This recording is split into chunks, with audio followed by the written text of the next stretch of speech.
know some habits seem impossible to do at first, but there are some things that really just need a tweak that you might already be doing, but just need a change in perspective. And that's what I'm gonna share with you today. These perspective shifts turned into micro habits that actually have changed who I am. If you don't know me yet, my name is Shannon. I help others find their true, authentic self. I am just trying to live my healthiest and wealthiest life yet, and I'm so happy you're here on my journey so that I can help you on yours. If you like this video, please consider subscribing, being a part of my community. And I also have a free gift for you for clicking into this video. I have a free 3-day wellness reset ebook for you guys. If you have just gone so off track with your health that you need a reset to recharge and really get back to where our bodies need to be at a most basic level, this guide is for you. I can't wait to help you out, and I know you guys will love this video as well, so let's get into it. If you are someone who has very negative self-talk, this is going to help you tremendously. If you're someone who genuinely believes that you are lazy or that you're unhealthy and that you'll always be this way, I want you to reframe your self-talk into 2 truths. Instead of saying, I am blank, but I am something negative, I want you to say, I am something negative and I am something positive. So for example, if I am feeling sad today for whatever reason, if I'm feeling more stressed than normal, I'm gonna say to myself, I am stressed and I am the best mom that I can be to my son. This puts a spin on it. Holding space for both truths is so healing, because you're acknowledging how you feel in the moment, but also recognizing something positive about yourself in that moment. So what you're actually doing is reframing your thoughts so that you can gain confidence back in yourself, because the more positive self-talk that you have, it tells your brain that you are safe. It tells your brain and body that you are okay, that you can still have big feelings and still move on from it. So if you find yourself feeling some type of way, recognize it, say, I am anxious and I'm still a good mom. I am unorganized and I'm creative. Learn how to make your brain work for you, not against you, by using this 2 truths self-talk principle. This alone has been life-changing for me, because sometimes I forget to do my daily gratitude practice in the morning, and then I catch myself thinking about all of these negative things about myself. And honestly, that affects me a lot, because I'm someone who gets so caught up in my emotions in my brain. And I will literally bed rot in the morning if I don't get out of my own head and tell myself, what are the good things that could happen today? What are some of the good things about myself that I love, that I can use as strengths to then put into energy that I can use toward building my dream life, building the person that I want to be. Really, all it takes is self-talk. Speaking of gratitude, take 5 minutes out of your day to just reflect on things that you are grateful for. It could be written, it could be verbal, it could be through prayer. Just recognize things that you are grateful for and somatically let them out. Release those thoughts out of your brain, out of your body somehow. Maybe you want to dance to your favorite song, and while you're dancing, you're telling yourself, I love this song. I am so grateful for music. That is why I try my best to journal, or at least say a prayer for 5 minutes a day. I do that with my son at night, and we always say what we're grateful for every single night when I get to put him to bed. And it's my favorite part of my day, because at the end of the day,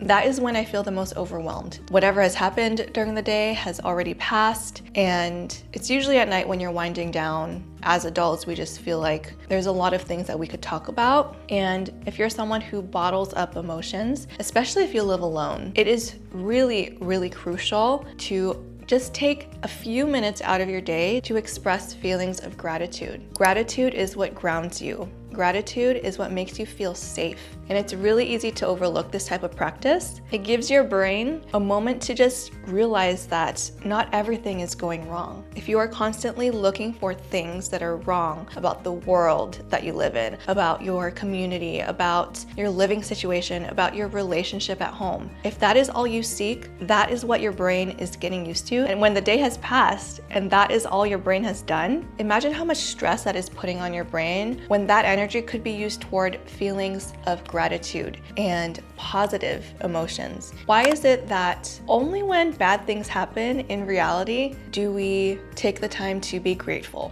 for what we have. While we're on the topic of being grateful, moving to LA has made me so grateful for the weather. I have not once taken for granted the amount of sunshine that we get to have from the start of the day to the end of the day. Granted, it is summer, so obviously there's lots of sun everywhere right now, but in the morning, waking up and getting sunlight into your eyes first thing before even looking at your screen, before looking at your phone, is so healing. It is so healing. Before I moved to LA, one of my goals, and I put this on my vision board, but one of my goals this year was to get my vitamin D levels up because it's always been on the lower end. It's still in normal range, but it's always been on the lower end, which translates into feelings of depression and anxiety.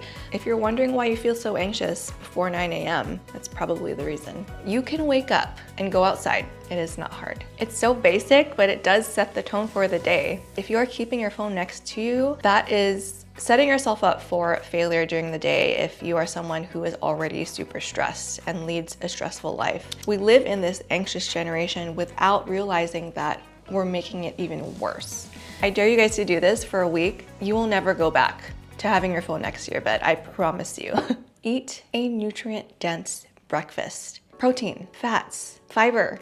Do that before eating any carbs or sugar in the morning. I know a lot of us were brought up to believe that an ultra-processed sugary breakfast is what our brain needs to wake up, when in reality, that's what makes you sleepy. That is what gives you brain fog. That is what makes your nervous system crash during the day. That is what makes you feel more anxious. Protein and fats are what stabilize your blood sugar and keep your nervous system at a regulated state. If I do have a latte or something in the morning, I only add a full fat creamer into my coffee or matcha. Usually I will have at least 20 to 30 grams of protein in my breakfast, and that keeps me full for several hours. I don't find myself grabbing for something sugary the next time I feel hungry. And because I did beat my prediabetes, I feel so proud of this fact that I have now gotten my body to a place where I don't feel like I need to grab a sugary pastry or just carbs to hold me over. If you are not used to fasting, or if you are just not a breakfast person, something I recommend is bone broth. Drinking bone broth in the morning is amazing for your gut health, and it affects your brain health just as much because it gives you good fats. It gives you lots of protein depending on the type of bone broth that you're drinking. It gives you minerals, electrolytes. It replenishes your gut lining with essential amino acids, and it's tasty. It tastes good. It's quick, it's nourishing. This is actually something that I've learned from Dr. Amen. Ever since reading his book on ADHD, I have not been the same when it comes to my diet. I have always prioritized healthy fats, omega-3s, more protein in my diet,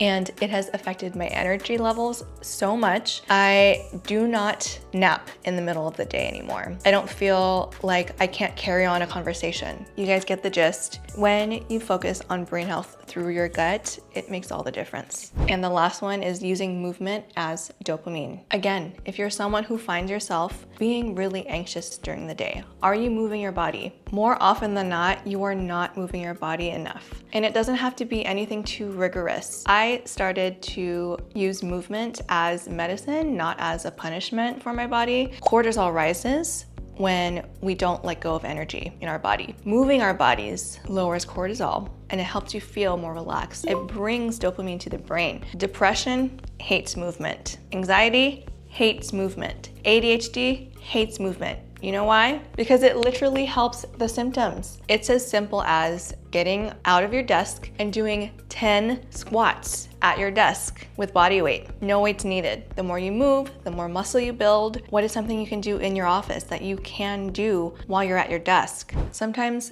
deepening your level of self-respect really is in the micro habits that you choose to do every single day. It really is sometimes just a perspective switch and just a tiny tweak to a habit that you already do but aren't aware of. So if you are in a season of dysregulation or feeling disconnected from yourself, pick one micro habit and let me know what you're gonna do in the comments. Start there, or start with my free ebook. You can do that too. Again, you don't need to be perfect to be healing. You can still love yourself and want to grow. If you want more videos like this, you can click here and also subscribe right over here to get more content just like this. That is it for this one. Go activate your authenticity. I will see you guys in the next one.